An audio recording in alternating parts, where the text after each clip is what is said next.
What's up guys, welcome back to another video. I'm currently on my way to get my Brixton seat fixed. Well, at least go see if I can get my seat fixed because it broke. Well, it's not really broken, but some parts are breaking off, and yeah, I cannot ride like that. I cannot put the seat on there and be comfortable. So I'm going to the shop where I bought the Brixton, show them the seat, and yeah, let's just see what they say about it, if they can fix it or if they can get a replacement part for it. I tried contacting Brixton, but for one reason or the other, they are not responding. I contact them on Facebook, on Messenger, on Instagram. I didn't shoot them an email. Maybe I should do that. Maybe send them this video. So Brixton, if you see this, this is what's wrong with your seat. The compound of the rubber feet that are on the seat are really not that good. They start cracking, and I posted on a Facebook page with all Brixton riders, and I got a lot of the response of, yeah, I got this same problem, mine started breaking too, and don't know what to do and all that stuff. So I'm just gonna see if they can fix it. I got the bike almost 2 years, so if I have a 2-year warranty, maybe it will be fixed. But this is an unusual case, I feel. Even Brixton is not responding. There could be two reasons they are not responding. A, they know about it and they just don't care, or B, they just figured it out and they are working on a solution. But as of right now, I didn't have any response of Brixton. So I'm almost at the shop right now. It's the shop that I stopped when I saw the 250 Brixton. And yeah, I'm gonna go in there and explain it. And I will come back and tell you guys what they said and if there is a solution. Or if we're just gonna have to do it ourselves and fix the seat. Anyways, it's gonna be a good video. So give me 1 second, I'll be right back. So we are back from the store. We got some information. This is what I got to say. So I went in, showed him the seat. He said, oh, no problem. He went on his computer, typed it in, and he got some replacement parts for it. Now the replacement parts are pretty cheap. It's like €1. So that is gonna get fixed. I'm gonna get a new pair of tabs next week. I'm gonna get those. You guys will probably go with me. And we started talking about why this would happen and if there are other bikes that this happens to. And I told them, well, I only have 8,000 kilometers and the connection points of the rubbers to the frame are not that good. And he said to me, you want to know something? Even BMW have the same problem as Brixton has. It's not because it's a cheaper bike. That's just how it is. They do this, God knows why. But I still want a reaction from Brixton if they know this or if they don't. If they just don't care, or if this is something that they are working on. I feel like a company as Brixton should work with their riders to improve their product and not keep them in the dark. So Brixton, I'm still hungry for a reply from you guys. So for the next thing that we're gonna do, I'm going to the shop. I'm gonna work on the Piaggio again. I want to improve it. It's a rainy day. I cannot ride my Brixton. I want to improve the Ciao so I can take it out on the road and do all that stuff. I want to clean up the wiring, maybe fix that issue with the light that it glows up and glows down and all that. I told the guy at the shop what was happening with the Ciao, and he said it could be a dynamo problem. That would explain a lot, because where the bike broke, maybe it hits the dyno, but it's weird that my tail light still works and my front light acts up weirdly. I don't know, but I want to clean up the wiring. There's a lot of stuff. I want to make it all factory again and then fix it before I try to fix it and then clean up the wiring. I just want to make it good again. And when I was at the shop, I asked him, hey, can you give me some spark plugs? Told him I want B5 HS spark plugs. That's the original spark plug that goes into the Piaggio Ciao. And he looked at his inventory and he said, well, for the moment, I don't have 5s. I have 6, I have 7, and I have 8, but I don't have 5. And he asked me, hey, is it standard RPM or is there improved RPM? I told him, well, there's a new cylinder in it. Let me give you the specs. I found out what I made the engine out of. So we have the standard housing with the new improved crankshaft. It's the closing of the valves and the cutoff that's different on this crankshaft. So we have a different crankshaft. We got the same ignition, same flywheel, same clutch, everything like that. But we then, the fuel ports where the fuel goes into the cylinder are enlarged and smoothed. It's a 65cc cylinder with a piston, and the head is a Molossi head. Don't really know if that's improving anything, but it's a bigger engine than before. It's not a 50cc anymore, so we're gonna have some power. So I told them all those specs, and we have a 13mm carburetor with a bored out intake. So we have all that stuff, and I told him that, and he said, well, if you are running much more higher RPM, you need different spark plugs. So I got some new spark plugs because I have 2 of them. The reason I have 2 of them, if I only can get them while driving. So I got 2 spark plugs. I got the B7HS spark plugs. Now, the reason that I got 2, because there only goes 1 into the engine, is because the engine is not complete. As we all know, as you saw in the last video, or in the first video where I started the Piaggio, the exhaust system isn't right. It doesn't seal up properly. The connection point from the cylinder for the exhaust system is 22, and my original exhaust is 23.5. So I'm gonna have to buy a new exhaust system because it's rusty, and I'm gonna have to get an adapter because the exhaust that I want is also a 23, and we need a 22, so I'm gonna have to buy a reducer. The reducer costs 4.5 euros for just a reducer to get a tube from 23.5 to 22. Mind-blowing. Exhaust parts. I wish I had a welder. If I had a welder, I would build it all custom. So yeah, you all know I'm gonna sell the Brixton to my mom. Bike is going away, not in my possession anymore. But I need a new bike. I cannot live without a bike in my life where I can work on or ride on, all that. So when I was at the shop, I told the guy, hey, do you do second-hand bikes? And he said, depends. If it's a bike with only some stuff wrong with it, we'll do it. If there's a bike that comes in with a lot of shitty problems, we don't want it. And he asked me why. So I told him, my mom wants to buy the bike and I need a new bike, and I'd rather have a reliable bike that comes from your shop than I buy it online from some random guy. Okay. And he said, what kind of bike you are looking for? I said, an R6. That's something that I want, I like. And he go, ooh, that's gonna be expensive. And not only expensive, it's gonna be dangerous. Not riding a bike. Riding a bike is dangerous, whatever, but it's gonna be a track bike.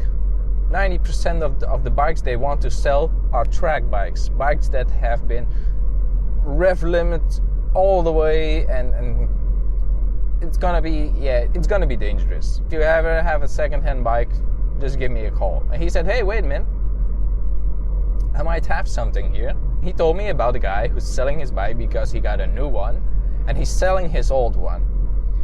Now I saw a picture of the bike and I went like, ooh, nice. Now I'm not gonna tell you what the bike is because I don't have enough information about the price, kilometers, when he's gonna sell the bike and all that stuff. So when I have that information, I'm gonna have it next week. Then I'm gonna tell you about this bike all the way through. But it's fully decked out. It has a new exhaust system, everything, all the bells and whistles, all the stuff that I want to do to a bike, he did. So I might have a bike sooner than later. It's gonna be totally different. Color-wise, it's gonna be like an R6. But what bike it is, how it looks, and hey, maybe you guys can guess what bike it is, but it's gonna be sweet. If that bike is cheap enough, I'm talking about, well, I don't want to get a number out there, but if it's manageable for me to buy it, I'm gonna buy that bike. I'm gonna buy it. So yeah, enough rambling for right now. I'm going to the shop to work on I was gonna say the R6. I'm going to the shop to work on the Piaggio Ciao, get the new spark plugs in, clean the carburetor, start it up and all that stuff, because I have some 40-to-1 gas. And yeah, I'm just gonna tinker a little bit. So guys, see you in a second in the shop. Yeah, bye. So we are back at the shop. Got the Piaggio Ciao all set up, all ready to get his maintenance. What are we gonna do? I'm gonna clean out the carb, get the wiring sorted out, because I have a little button right here. What that button did was shut off the engine. Now I don't need that anymore because I want to make it stock again. It's a nice feature if you don't want to get your bike stolen. Well, they will steal it if they find it, but you cannot start the bike unless this switch is in the right position. But I disconnected it, as you can see right here. That's why these wires are here. But I don't want that anymore, so I'm gonna delete those wires, make it a little stock again. Also, the lighting issue could be my wiring from like 10 years ago. I'm gonna delete that, make it all stock again, and then I'm gonna fix the problem that it's having. But yeah, what I'm first gonna do, I'm gonna disassemble the carb, clean it out, because there was 10-year-old fuel in it when we started the bike for the first time. When you see me running with the bike, that was the old fuel. When I was riding, that was new fuel. So that is what I'm gonna do. I'm gonna clean out the carburetor, see if there's any dirt, because now when I give throttle, the bike dies, and yeah, something is wrong with the fueling system. Also, I got 2 new spark plugs. One I'm gonna use right now to make the bike run. The other one I'm gonna keep to when I'm tuning the bike. You have to see how much air to fuel mixture there is, and you only can see that with a new spark plug. So I'm gonna keep that, but it's a higher grade spark plug. We went from a 5 to a 7 because we have a bigger engine, means more RPM, more heat. And yeah, there's still a lot of work. I got the new jets for the carburetor, so I can tune it. Let's just get started and tear this bike down, clean out the carb, clean up the wiring, and just make it run better again. So that is what I'm gonna do. I'm just gonna put you guys on time lapse. I'm not gonna show you everything. I have some old carbs that I can do at home, cleaning out carbs. I maybe make a video on that to clean the original carb. The carb that's now on the bike is the Lorto 13. I have the old carbs laying at home. I still got the old engine. Don't know really what I'm gonna do with it, but yeah, I'm rambling right now, so I'm just gonna get started. Cue the time lapse and let's get cracking.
my God, we got a new high score on the Ciao. We boosted up to 57 kilometers an hour on a 65cc engine.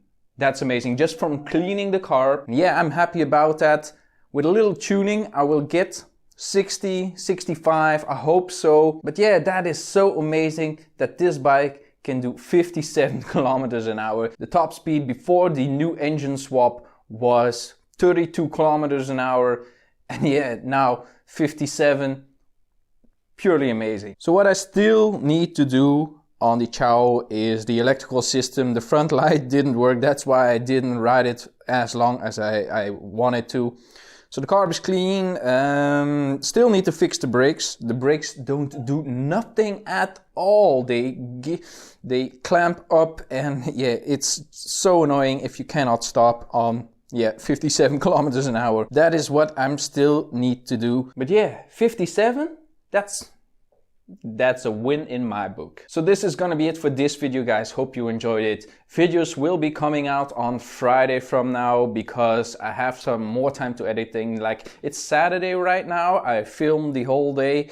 On Sunday I'm gonna do some small editing, get some time for myself, and at the whole week I can edit and make the videos even better. So there's gonna be a quality improvement. I don't have to rush everything. Everything's gonna be perfect as I want it. If I want to add something, I can still film during the week and put it in the video. If there's something comes up, like if I got more news on the bike, if I got any new parts in the mail, I can add that to the video. But yeah, videos from now on Friday, the same time that it was on Monday, but that's how it's gonna be. It's more easier for me. It's gonna be less stressful to get videos out. But yeah, that's gonna be it for this video, guys. Hope you enjoyed it. Be sure to leave a like and a comment down below. Follow me on Facebook, Twitter, and on Instagram. And if you are not subscribed yet, subscribe, because there is a lot more stuff happening to the channel.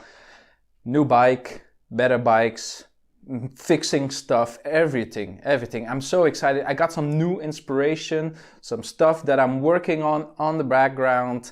It's gonna be amazing. Stay tuned for that. Subscribe if you want to see more. Also, I want to say thank you guys for the massive response on my Brixton taillight. I got a lot of likes on Instagram. So if you don't like seeing the videos but you like to see what I do, follow me on Instagram. Twitter, I'm not very active on Twitter. I don't really like Twitter. Facebook, all the videos that come out will be shared on Facebook. So if you are not a regular YouTube user, go on Facebook, hit the like button or the follow button. Then you will see every single video that comes out and even pictures that I post on Instagram. Actually, Facebook is more like the overall information channel for what I do with my videos and with my Instagram. So follow me on Facebook. That should be nice. We got a couple of followers, couple of hundred followers. I'm still rambling. I'm so excited. Brand new ideas, brand new stuff. And yeah, that's gonna be it. I'm gonna stop the video now for sure. Yeah. Bye.